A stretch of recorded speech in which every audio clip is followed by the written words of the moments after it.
Bonjour à tous. On commence cette revue de presse en France avec Neymar qui fait encore la une du journal L'Équipe. À quelques jours du 8e de finale aller de la Ligue des Champions contre Dortmund, le Brésilien devrait bien être présent. En effet, c'est une fausse alerte, titre le média français, alors qu'il est touché aux côtes depuis le match contre Montpellier.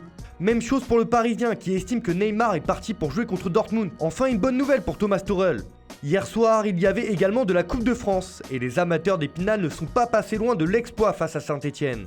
Une défaite 2-1, mais pour Vosges Matin, Épinal tombe au champ d'honneur et les joueurs peuvent garder la tête haute après leur prestation. On part en Angleterre, Pep Guardiola fait la une des journaux et une déclaration du coach espagnol a mis le feu aux poudres. Si nous ne gagnons pas face au Real Madrid, le propriétaire ou le directeur sportif du club viendra et me dira « Ce n'est pas suffisant, nous voulons gagner la Ligue des Champions » et ils me viront. Et je leur répondrai « D'accord, merci, ce fut un plaisir ». Il n'en fallait pas plus pour que la presse locale s'enflamme. Pour le Mirror, Pep Guardiola a peur de se faire virer s'il échoue face au Real. Même chose pour le Daily Express, qui reprend la déclaration du Catalan. Une phrase qui fait également la une du Métrosport, car la peur d'être limogé est réelle pour Guardiola. Toujours dans le royaume de Sa Majesté, c'est un Français qui fait la une. Pour le Daily Star, en cette journée de Saint-Valentin, Moussa Dembélé fait craquer Ole Gunnar Solskjaer. En effet, selon la publication, Ed Woodward, le vice-président, veut poser près de 72 millions d'euros sur la table. Dembélé, auteur d'une saison intéressante avec l'OL, est la priorité des Mancuniens. Et nul doute que ceux-ci vont se montrer convaincants pour arriver à leur fin. On file en Espagne, où Lautaro Martinez fait la une du quotidien Mundo Deportivo.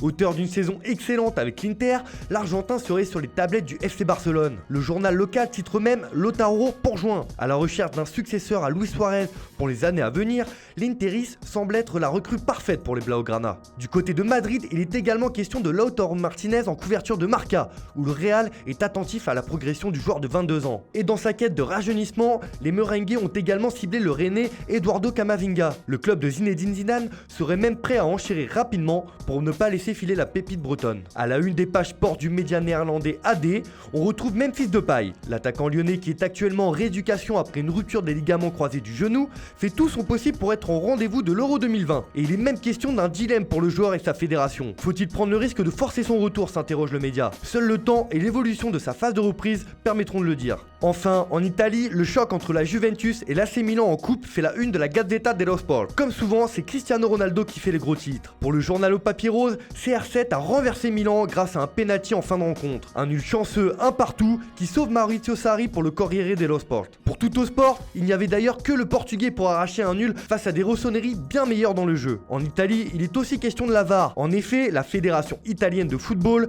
a demandé à la FIFA d'expérimenter l'appel à l'assistant vidéo par les coachs. Tous au VAR donc. Voilà, c'est tout pour aujourd'hui. On se retrouve demain pour une nouvelle revue de presse sur Foot Mercato.